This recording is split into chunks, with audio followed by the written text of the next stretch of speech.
Hey, what's up guys? Welcome back to Black Birdie Golf. So as you guys can see, I'm in my car, I'm on my way to work, and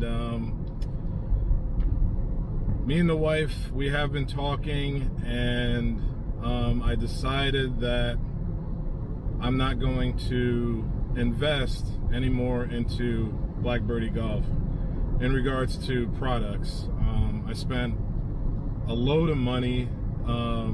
I'm not really getting the return I expected, and I'm just not going to buy any more products. So I guess I went in thinking that I was going to be probably one of the only people of color that had their own golf brand.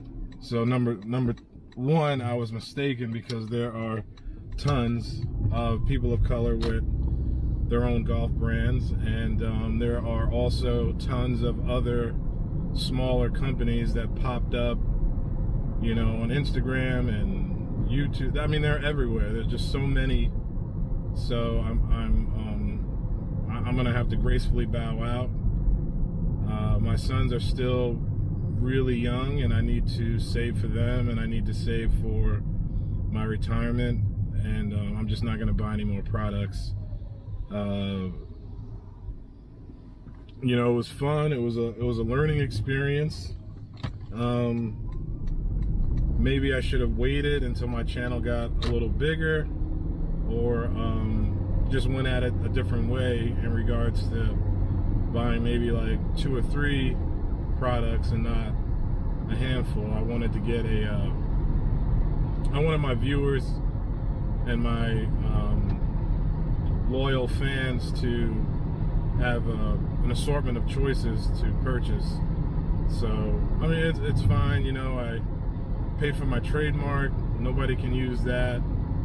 I can lease my name out if so be it, but my name will be my name for the next 8 years, and I paid for that.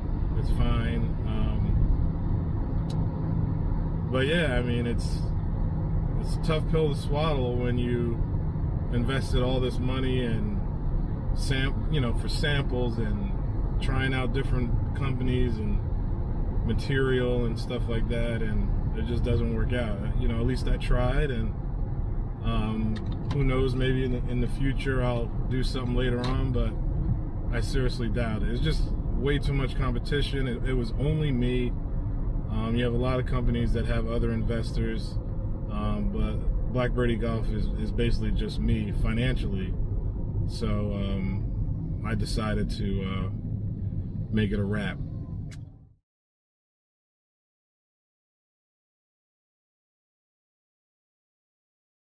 When Tiger was winning championship after championship, he was a consistent #1 player in the world for a long amount of years, and in order for golf to achieve that type of, you know, following, they have to replicate that. Like, somebody has to stand out from the crowd and win on a consistent basis. They thought it was Spieth, they thought it was McIlroy before him, you know, and it's not. Like, these guys win a couple of tournaments and that's it, you know, they fall to the back burner. But you also have to remember, which most golfers know, that golf is hard as hell. Golf is probably one of the toughest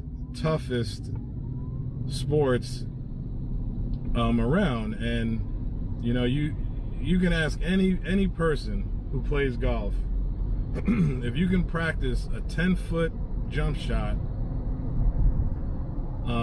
or a 10-foot putt, what would you rather do?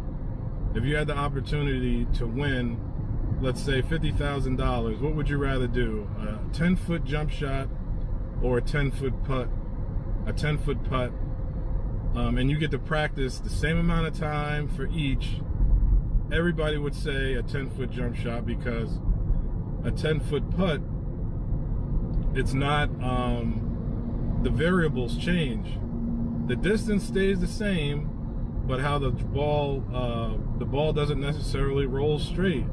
It can break left, it can break right, it can have 2 breaks, it can have 1 break, you know? So most people will choose to pick that 10-foot jump shot. So with that being said, the golf industry is super, super hard. And another thing, I think that the golf industry should stop kind of like putting down people that are either that just got into the game, that were in the game and they stopped and they're not as good as they used to, or you know, just straight up amateurs, because I've played with so many golfers, and everybody is, for the most part, is average. You know, there's nobody out there that's, you know, shooting, you know, in the 60s like all the time. Like, I've never played with anybody that shot in the 60s, you know, all the time, or shot in the low 70s every single time I play with them. So I think people need to stop, you know, bashing some of these amateur golfers and embrace these amateur golfers. Like, you know, applaud them for having the courage to go out there and play this game, because there's a lot of ridicule, there's a lot of, you know, people making fun of them, and, you know, whether it's their swing or you know, whatever it is, somebody got an issue with. So, you know, I want you guys to, you know, look at these golfers, including me, you know, and say, hey man, I appreciate what you're doing. You know, get out there. You know, you're putting money back into the golf industry, and the golf industry needs you more than it needs me, because there are a lot more of us than there are of you.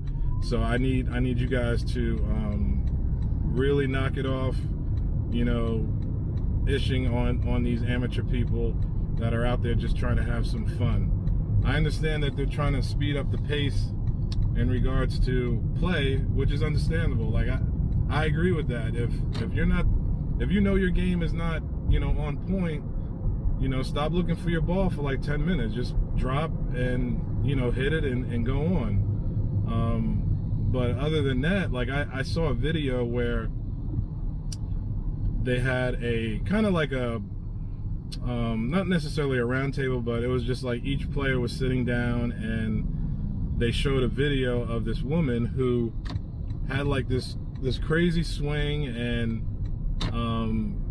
you know, and they were making like faces, they were making like comments about it, and I'm like, you know, you're trying to grow this industry, yet you're making fun of people that are actually the ones that grow the industry.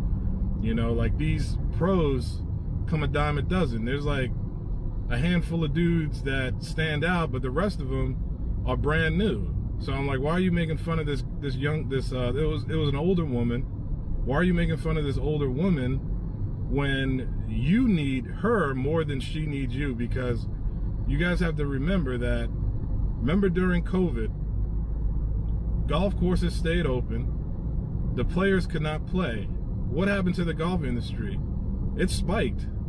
It spiked during that time because we were still allowed to go out there and play.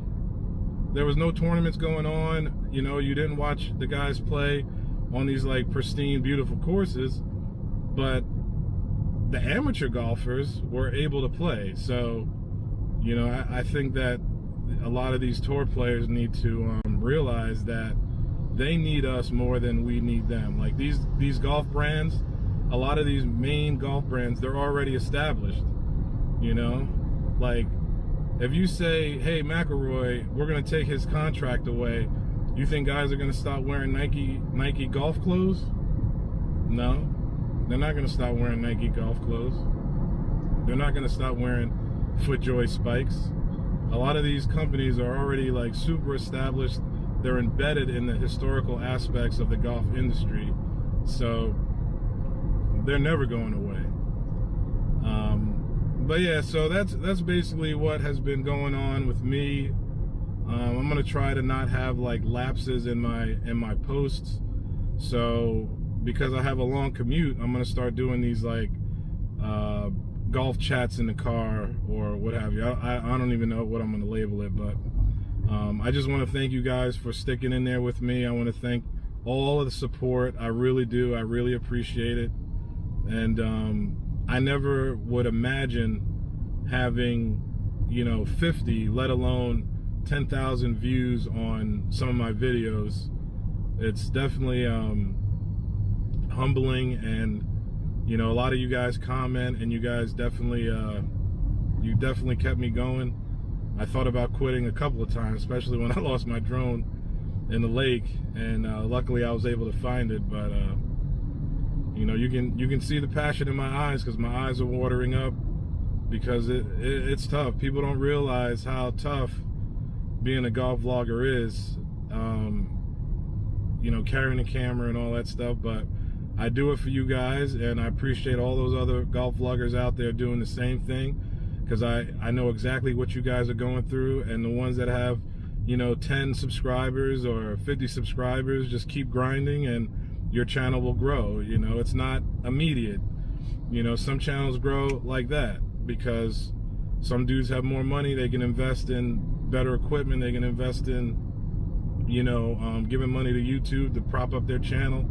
You know, there's all these different types of ways that you can grow your channel non-organically. But you know, kudos to them too, because they're growing the sport. But for us little guys, you know, we just got to keep at it, you know, and you know, just don't stop, just keep going. So thanks again, guys, for tuning in.